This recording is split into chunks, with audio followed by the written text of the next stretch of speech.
आज fathers day है, इसलिए मुझे इस देश के ही नहीं बल्कि इस विश्व के सभी पिताओं से और उनके प्यारे बच्चों से कुछ कहना है। कहना तो बहुत कुछ है, लेकिन उसमें से चुनिंदा बातों को आप लोगों के समक्ष रखना बहुत लाजिमी समझता हूँ, जरूरी समझता हूँ।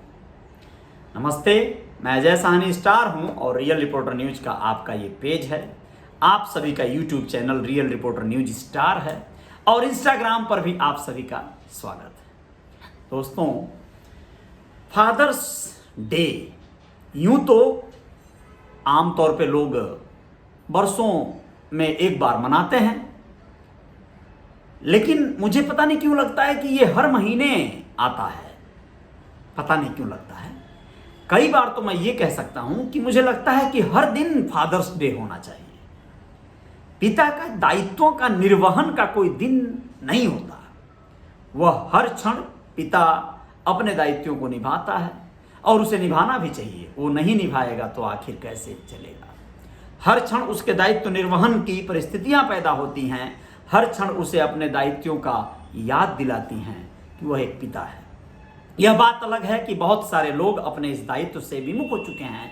उन्हें कदापि कतिपय यह एहसास नहीं है, किसी बात का आभास नहीं है कि वह किसी के पिता हैं, जो उनकी राहें जोह रहा है, जो उनसे उम्मीदें और आशाएं लगाए बैठा है।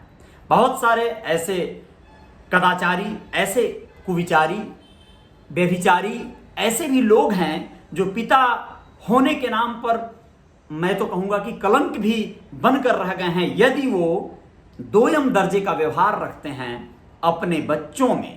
बच्चों से मतलब वही हो गया बेटी और बेटा में। बहुत सारे लोग ऐसे हैं जो बेटी होने पर या बेटियों को पिता का वो अधिकार नहीं दे पाते जो बेटा होने पर वो पिता का अधिकार दे पाते हैं।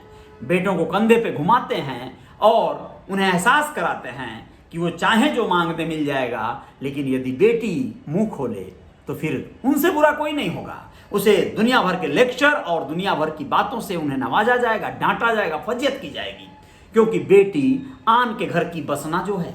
बसना से तात्पर्य आप लोग समझ सकते हैं। लोगों को लगता है ये पराया धन है, पैदा उसने किया, किसी और के लिए किया है, आज नहीं तो कल वो किसी और की हो जाएगी। होने भी दो। मैं तो कहता हूं बेटों से लाख गुना बेहतर होती हैं बेटियां अपने माता पिता की, और यदि योग्य हैं, सुयोग्य हैं, तो अपने सास ससुर और अन्य तमाम रिश्तेदारों की कद्र करने के मामले में, सम्मान देने के मामले में बेटियां बेटों से हर समय आगे रही हैं और रहेंगी। उनके स्वभाव में है, उनके नेचर में है, वो दयालु होती हैं, उनका प्रवृत्ति है अलग तरह का। चलिए खैर, ये बातें बहुत अलग हैं, लेकिन मैं आप लोगों को बताना चाहूंगा, विनम्रता से कहना चाहूंगा दोस्तों, यदि आप एक पिता हैं तो अपने बच्चों को प्रेरित कीजिए, प्रोत्साहित कीजिए जीवन में बेहतर कुछ करने का। लेकिन बस ये बात मत भूलिएगा, किसी एक क्षेत्र में प्रोत्साहित कीजिए जो उनकी अभिरुचि हो, जो उनको पसंद हो सबसे ज्यादा। वह एक क्षेत्र चुने। आप लोगों को लगता होगा कि कई बार बहुत सारे बच्चे, सुबह भी मैं इसी विषय पर लाइव था, लेकिन मैं इसको थोड़ा सा और विस्तार देने की जरूरत समझा। मुझे लगता है कि कई बार कई लोग अपने बच्चों से बड़ा असहज रहते हैं, संतुष्ट नहीं रहते हैं कि उनका बच्चा बड़ा लेजी है, बहुत ज़्यादा आलसी है, बहुत ज़्यादा उसके अंदर एक्टिविटी नहीं है ना। आपके बच्चे के अंदर जो गुणवत्ता है ना, वो घी का लड्डू है। चाहे वो बेटी है या बेटा है, बात की बात है, लेकिन वो घी का लड्डू है, टेढ़ा ही सही, वो आपका है और वो आपके लिए बहुत इंपॉर्टेंट है। आपका विकलांग बेटा, विक्षिप्त बेटा, पागल बेटा भी या बेटी आपके लिए बहुत इंपॉर्टेंट है दोस्तों। उसके अंदर जो आज ऐब नजर आ रहा है, हो सकता है वही उसकी काबिलियत बन जाए, हो सकता है वही उसकी खूबी बन जाए कल, लेकिन उसके लिए आपको बड़ा सजग रहना है। मान लीजिए कि आपका बच्चा ठिगना है, नाटा है या कुबड़ निकला है उसे, लेकिन अगर कहीं उसकी अभिरुचि के अनुसार आपने उसे सही मायने में समर्थन दे दिया, सही मायने में उसे उसका जो अधिकार है दे दिया, तो वो उस ऐब के बावजूद, उस जो उसके अंदर बुराइयां दिखाई दे रही हैं उसके बावजूद, वह उस क्षेत्र में बहुत काबिल हो सकता है। अब यहां अभिरुचि की जो बात आती है उसको समझना है। मान लीजिए कि आपके बच्चे में क्रिकेट खेलने का बहुत बढ़िया हुनर है, आप उसे पहचानिए, आप उसे क्रिकेट की तरफ प्रोत्साहित कीजिए यदि उसकी रुचि है तो। अगर वो साइकिलिंग करना बड़ा पसंद करता है तो देखिए ना, हर क्षेत्र में करियर बनाने का ऑप्शन खुला हुआ है। आप अपने बच्चे को उसी क्षेत्र में प्रोत्साहित कीजिए। अगर उसका सिनेमा जगत में जाने की इच्छा है, अभिलाषा है, तो उस तरफ ले जाइए।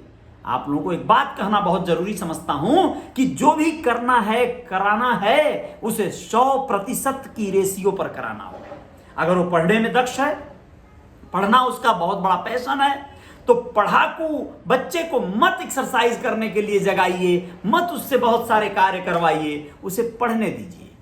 वो कितना भी काला कलूटा, ठिगना, बौना, चाहे वो कुबड़ ही क्यों ना होगा, अगर वो पढ़ाई में दक्ष है तो वो अधिकारी बन जाएगा, या कोई बड़ा अगर ओहदे पे आ गया तो बड़े बड़े कदकाठी वाले, बड़े बड़े रसूख, बड़े बड़े जोरदार लोग भी उसके सामने नतमस्तक होंगे, उसके सामने सर सर कह के सर झुकाए खड़े होंगे। आप लोग उदाहरण में ले लीजिए, मैं कुछ उदाहरण देना चाहता हूं। मेरे कुछ मित्र थे, मैं उनको याद करता हूं तो उनके कुछ एक रिश्तेदार याद आते हैं। एक रिश्तेदार याद आते हैं जो बहुत अच्छा नचाकू थे, नाचने वाले, बड़ी अच्छी हुनर थी उनके अंदर। कुदरत ने ये क्या गुणवत्ता उन्हें दी थी, कोई शादी ब्याह, कोई कार्यक्रम, फंक्शन कोई पड़ जाए, अगर वो महोदय वहां उपस्थित हों तो फिर वो सबका ध्यान आकर्षित कर लेते थे अपनी ओर और आकर्षण का केंद्र बन जाते थे। वो नाचते थे छौंक छौंक कर, वो गजब का कि सब लोग तमाशबीन होकर उन्हें एकटक देखते थे। पता करता हूं कभी कभी कि इन दिनों वो क्या कर रहे हैं। यकीन मानिए आज भी वो नाच ही रहे हैं, जीवन के नाच। जीवन उन्हें नचा रहा है। वो परेशान हाल बदहाल अपने जीवन में कुछ व्यवस्थित नहीं कर पाए। मैं याद करता हूं तो मेरा एक भांजा था, छोटा, अभी भी है, प्यारा सा, और वो हम लोग उससे छोटा था तो बहुत प्यार दुलार करते थे। संयोग से इन दिनों बातें नहीं हो पाती हैं, लेकिन वो सकुशल है, बहुत बढ़िया है। उसके पापा बहुत अच्छे, खास करके बहुत शानदार जीवन शैली अफोर्ड करते हैं, अच्छे पद पे हैं और अच्छा खासा उसकी लाइफ स्टाइल है, सब कुछ पढ़ाई लिखाई चल रहा है बेहतर। उससे हम लोग पूछते थे, बेटा बड़ा होके क्या बनेगा? तो कहता था एस्ट्रोनॉट, अंतरिक्ष यात्री। आप लोग गौर करें कि अंतरिक्ष यात्री बने ना बने, बड़ा वो सुस्त और बड़ा सिंपल बच्चा है, वो बड़ा खामोश रहता है, ज्यादा बात नहीं करता है। लेकिन जब वो कहता था एस्ट्रोनॉट, तो आज सोच कर देखिए आप, मान लीजिए कि कल को वो सचमुच में पढ़ने में तेज है, बहुत अच्छा है, बस कुछ ना कुछ खास करेगा, बस वो सकुशल रहे, स्वस्थ रहे, हमारी शुभकामनाएं उसके साथ है।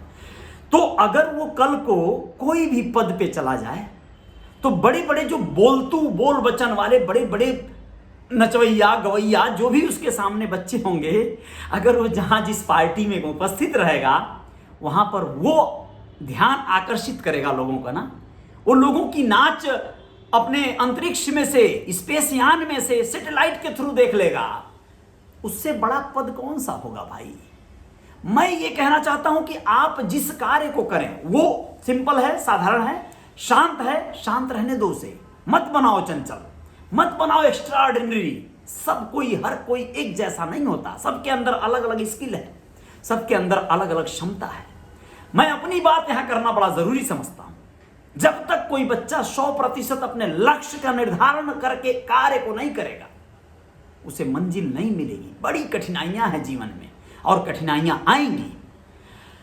मैं शुरुआत से बड़ा ग्लोरियस लाइफ, शानदार जीवन शैली, मुझे लोग पहचाने, मुझे लोग जाने, इस तरह की ख्वाहिशों वाला जीवन जीना चाहता था।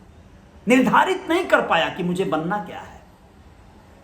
कभी हीरो बनने की ख्वाहिशें प्रबल हुई, कभी अच्छा रचयिता, लेखक, लिरिसिस्ट, स्टोरी राइटर, डायरेक्टर, उसके बाद सिंगर, फिर तमाम न जाने क्या क्या।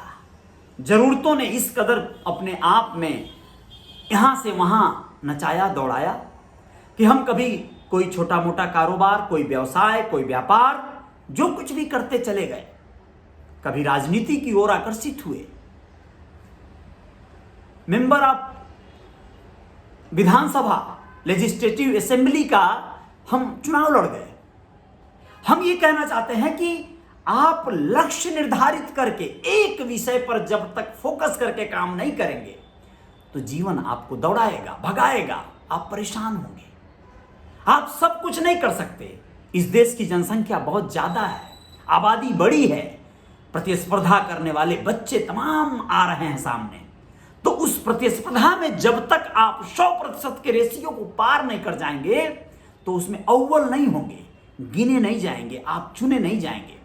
एक गायक कलाकार को आप लोगों ने देखा होगा, आजकल बड़ा विवादित चल रहा है उसका मैटर जो है, गोलू राजा, मोटा सा गोल मटोल सा एक गायक है, अच्छा गाता है, बहुत बढ़िया, स्टेज पर बड़ा अच्छा राग रागिनियां बिखेरता है।